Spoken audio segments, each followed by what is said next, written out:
Bos, malam ini aku duduk di sudut dan minum ginga ale, tapi kepalaku penuh tanya tentang rahim buatan. Selamat datang kembali, Sari. Mari kita uraikan perlahan agar jernih dan enak diikuti.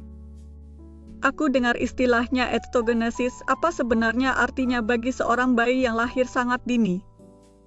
Ektogenesis adalah proses tumbuh kembang janin di luar tubuh ibu, namun yang paling dekat dengan kenyataan sekarang adalah versi parsial untuk menolong kelahiran sangat dini.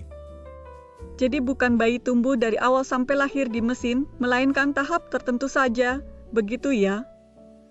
Benar, tujuannya adalah menyambung masa kehamilan bagi bayi yang lahir terlalu cepat agar paru, otak, dan organ lain dapat matang dengan risiko lebih rendah.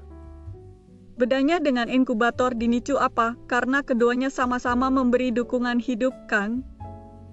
Inkubator di NICU memberi udara hangat dan alat bantu napas, sedangkan rahim buatan meniru lingkungan cair seperti ketuban dan menjaga aliran melalui tali pusat dengan sirkuit yang aman. Berarti fokusnya bukan memaksa paru bernapas udara sebelum siap, melainkan menjaga pola sirkulasi yang cocok untuk tahap itu. Tepat sekali, pendekatannya mirip gagasan biologi bahwa organ yang terlalu dini sebaiknya berkembang di medium yang sesuai dulu. Kedengarannya seperti kita memindahkan sebagian kehamilan ke ruang perawatan yang dikontrol, apakah itu tidak berbahaya? Semua intervensi medis punya risiko, maka pengembangannya menekankan keselamatan, stabilitas sirkulasi, dan pencegahan infeksi. Siapa yang memutuskan kapan bayi dipindahkan ke sistem seperti ini dan kapan kembali ke perawatan biasa? Keputusan klinis dibuat oleh tim neonatologi bersama orang tua, berdasarkan usia gestasi, berat lahir, stabilitas sirkulasi, dan manfaat yang realistis. Aku pernah membaca istilah artificial placenta, apakah itu bagian inti dari sistemnya? Ya, konsepnya meniru fungsi plasenta dengan membran atau sirkuit yang bisa menukar oksigen, karbon dioksida, dan memberi nutrisi sesuai kebutuhan pertumbuhan. Apakah ada contoh uji hewan yang membuat para dokter yakin bahwa ini menuju praktik nyata? Ada studi hewan yang menunjukkan kelangsungan hidup beberapa minggu dalam lingkungan cair dengan sirkulasi terjaga, dan dari sana para peneliti menyusun langkah translasi yang ketat. Kenapa tidak langsung dipakai untuk semua bayi prematur kalau manfaatnya terlihat menjanjikan? Karena etika dan regulasi mengharuskan bukti bertahap, penilaian risiko, dan pengawasan yang ketat agar manfaat tidak dikabulkan oleh efek samping yang belum dipahami. Regulasi seperti apa yang dipakai untuk teknologi yang posisinya di antara kehamilan dan kelahiran?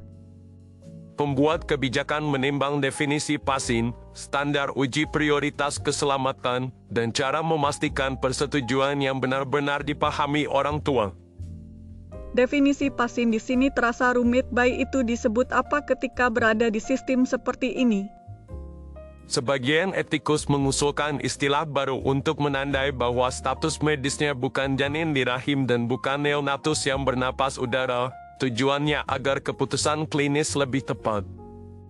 Apakah istilah baru itu juga mempengaruhi hak dan perlindungan bagi makhluk yang dirawat? Istilah membantu bahasa kebijakan, namun perlindungan ditetapkan oleh hukum dan standar etik yang berprinsip pada martabat, keselamatan, dan kepentingan terbaik pasien kecil. Kalau begitu, bagaimana dengan persetujuan orang tua ketika situasi darurat dan keputusan harus cepat? Komunikasi harus jelas, singkat, dan jujur tentang manfaat dan risiko, serta memberi ruang bagi nilai dan keyakinan keluarga tanpa tekanan. Aku memikirkan ibu yang merasa bersalah karena tidak bisa mempertahankan kehamilan lebih lama. Apakah teknologi ini bisa menjadi harapan yang sehat? Teknologi ini bukan alat untuk menilai ibu, melainkan jembatan perawatan yang mencoba menutup celah antara kemampuan organ dan waktu yang dibutuhkan untuk matang. Bagaimana dengan biaya? Karena perawatan NICU saja sudah mahal untuk banyak keluarga. Biaya adalah pertanyaan besar, sehingga riset ekonomi kesehatan membandingkan hasil jangka panjang, kualitas hidup, dan dukungan sistem agar akses tidak hanya untuk yang kaya. Apakah negara dengan sumber daya terbatas bisa ikut merasakan manfaat atau akan terjadi kesenjangan baru? Keadilan akses harus dibahas sejak awal, termasuk pelatihan tenaga, infrastruktur, dan model kolaborasi agar manfaat tidak terkunci di beberapa wilayah saja. Di sisi sosial, aku membayangkan dampak pada cara orang memandang kehamilan dan kelahiran. Apakah persepsi itu akan bergeser? Persepsi akan berkembang, namun kebanyakan keluarga tetap memandang kehadiran anak sebagai relasi yang hangat, sedangkan teknologi hanyalah alat untuk menyelamatkan dan merawat. Ada juga kekhawatiran tentang masa depan yang terasa dingin dan mekanis seperti cerita distopia. Kekhawatiran itu wajar, maka kita perlu prinsip yang membatasi ruang lingkup penggunaan, menegaskan tujuan penyelamatan nyawa, dan menghormati relasi orang tua dan anak. Aku ingin paham batasnya, di mana garis antara perawatan yang manusiawi dan eksperimen yang terlalu jauh. Garisnya dijaga oleh bukti yang transparan, uji yang bertahap, komite etik independen, dan pengawasan publik yang aktif. Kalau hanya sebagian kehamilan yang dibantu, mengapa disebut ektogenesis? Apakah itu tidak menimbulkan salah paham? Kita bisa memilih kata yang lebih spesifik, seperti dukungan eksternal parsial untuk kelahiran sangat dini, agar ekspektasi publik tidak melampaui bukti. Apa metrik keberhasilan yang masuk akal untuk teknologi seperti ini? Metriknya mencakup kelangsungan hidup, fungsi neurologis, kesehatan paru, pertumbuhan, dan kualitas hidup jangka panjang. Bisakah kau jelaskan dengan bahasa yang lebih gamblang, supaya aku membayangkan alurnya tanpa diagram? Bayangkan bayi kecil mengambang di cairan yang hangat, lalu oksigen dan nutrisi ditukar melalui jalur yang mirip tali pusat, sementara tubuhnya dilindungi dari tekanan udara yang belum siap ia hadapi. Dengan gambaran seperti itu, aku merasa lebih tenang karena logikanya terasa masuk akal. Tujuan penjelasan adalah membuat gambaran mental yang sederhana namun tetap setia pada prinsip ilmiah. Selain soal alat, apa keterampilan manusia yang paling penting agar sistem ini berhasil? Kunci keberhasilan ada pada tim yang terlatih dalam menjaga sirkulasi, kebersihan, pemantauan, dan komunikasi yang lembut dengan keluarga. Apakah ada kemungkinan teknologi ini dipakai untuk tujuan di luar penyelamatan bayi prematur? Pertanyaan itu sering muncul, dan jawabannya harus kembali pada tujuan klinis yang sempit, yaitu menolong bayi yang sudah ada dan membutuhkan dukungan yang tidak bisa diberikan oleh alat biasa. Kalau ada orang yang ingin memperluasnya untuk eksperimen yang tidak jelas manfaatnya, apa pengamanannya? Pengamanannya adalah regulasi yang tegas, audit kewajiban bukti, dan budaya ilmiah yang menolak sensasi yang tidak bertanggung jawab. Aku penasaran pada kata viability. Apakah teknologi ini mengubah batas itu? Teknologi bisa menggeser batas praktik, namun definisi hukum dan etika harus dibicarakan ulang dengan hati-hati agar tidak hanya mengikuti kemampuan teknis. Bagaimana perasaan para dokter ketika mereka merawat pasien sekecil itu dengan harapan besar keluarga di pundak mereka? Banyak dokter merasakan campuran haru dan tegang karena setiap keputusan menyentuh masa depan seorang anak dan kesejahteraan sebuah keluarga. Kau bisa beri contoh cerita yang menggambarkan dilema tanpa menggurui. Bayangkan sepasang orang tua yang kehilangan anak pertama karena lahir terlalu dini, lalu pada kelahiran berikutnya bayi lahir di usia yang sama, dan tim menawarkan jembatan yang belum ada pada masa lalu. Pilihan mereka menjadi dialog panjang tentang harapan dan batas aman. Cerita itu membuatku sadar bahwa sains dan hati berjalan bersama di ruangan yang sama. Benar, sains menyusun jembatan dan hati menentukan apakah kita menyeberanginya. Apakah anak yang selamat dengan bantuan seperti ini akan tumbuh dengan stigma atau rasa berbeda? Masyarakat perlu membangun bahasa yang tidak memberi label yang merendahkan karena anak itu adalah anak yang utuh dengan hak untuk tumbuh dan dicintai. Aku juga ingin tahu tentang data jangka panjang karena keputusan besar membutuhkan keyakinan yang stabil. Riset jangka panjang memantau hasil neurologis, perkembangan belajar, kesehatan paru, dan kualitas hidup, lalu membandingkannya dengan standar terbaik yang tersedia. Siapa saja yang sebaiknya terlibat dalam membuat pedoman penggunaan teknologi ini?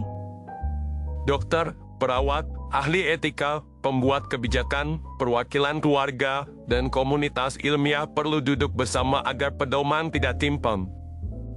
Apakah teknologi ini akan menggantikan peran ibu karena ada yang takut pada arah seperti itu? Teknologi penyelamatan tidak menggantikan cinta, kehangatan, dan peran manusia karena ia hanya hadir ketika keadaan darurat menuntut jembatan sementara.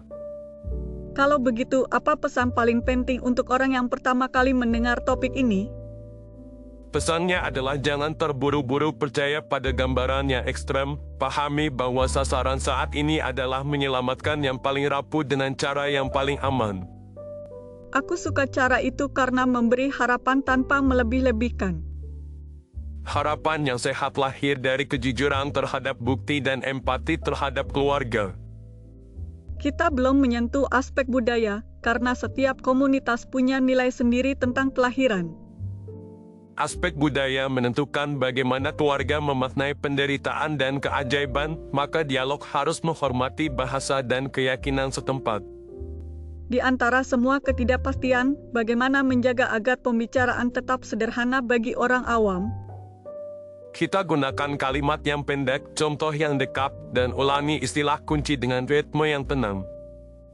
Apakah ada tanda bahwa teknologi seperti ini bisa memperbaiki kesenjangan hasil antara rumah sakit besar dan kecil?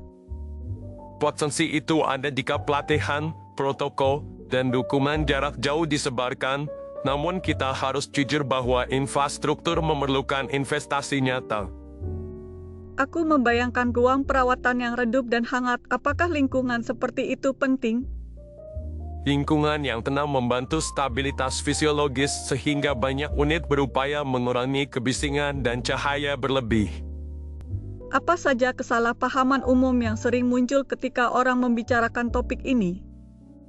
Dua yang paling sering adalah anggapan bahwa seluruh kehamilan bisa dipindahkan dengan mudah dan anggapan bahwa alat ini pasti menghapus semua risiko. Keduanya tidak sesuai bukti sekarang.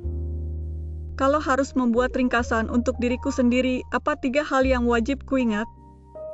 Ingat bahwa tujuan utamanya adalah keselamatan bayi yang lahir sangat dini, bahwa regulasi dan etika adalah pagar yang menjaga arah, dan bahwa dialog dengan keluarga adalah inti keputusan yang baik. 3 hal itu padat dan jelas. Aku akan menuliskannya di buku catatan kecilku. Itu kebiasaan yang bagus karena catatan membantu pikiran tetap rapi. Apakah kau punya cara menjelaskan manfaat tanpa menyembunyikan risiko agar keluarga merasa dihargai? Aku biasanya mengajak keluarga melihat peta keputusan yang menunjukkan jalur manfaat, jalur risiko, dan titik kita akan meninjau ulang kondisi.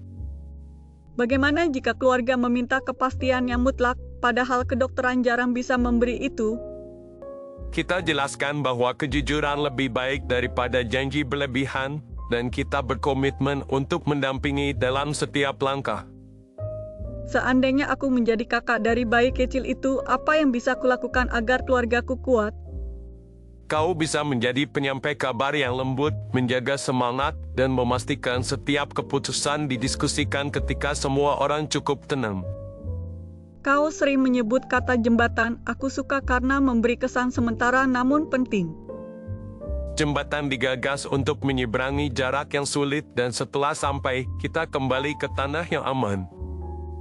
Ada juga orang yang bertanya apakah teknologi seperti ini mengubah makna ibu dan ayah. Makna itu lahir dari kehadiran kasih dan tanggung jawab, bukan dari medium tempat bayi bertumbuh sementara.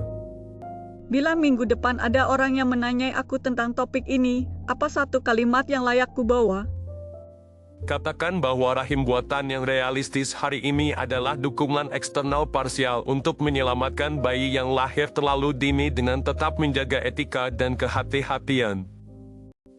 Kalimat itu ringkas dan tidak menakut-nakuti. Aku akan menyampaikannya dengan tenang. Nada tenang sering lebih meyakinkan daripada seruan yang keras.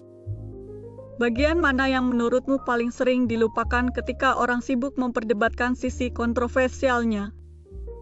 Sering dilupakan bahwa di balik perdebatan ada keluarga yang berharap dan harapan itu butuh informasi jujur, bukan sekadar posisi menang kalah. Aku merasa malam ini belajar banyak tanpa merasa ditekan untuk setuju pada satu sisi. Kita tidak sedang mengumpulkan suara, kita sedang menyiapkan ruang aman untuk berpikir jernih. Terakhir, bolehkah aku bertanya tentang bagaimana tim menjaga martabat bayi sekecil itu selama perawatan? Tim menjaga sentuhan yang lembut, bahasa yang menghormati, dan keputusan yang selalu menempatkan kepentingan terbaik anak sebagai kompas. Aku berterima kasih karena kau selalu menempatkan manusia di pusat pembicaraan, bukan hanya alatnya. Teknologi adalah alat, manusia adalah tujuan.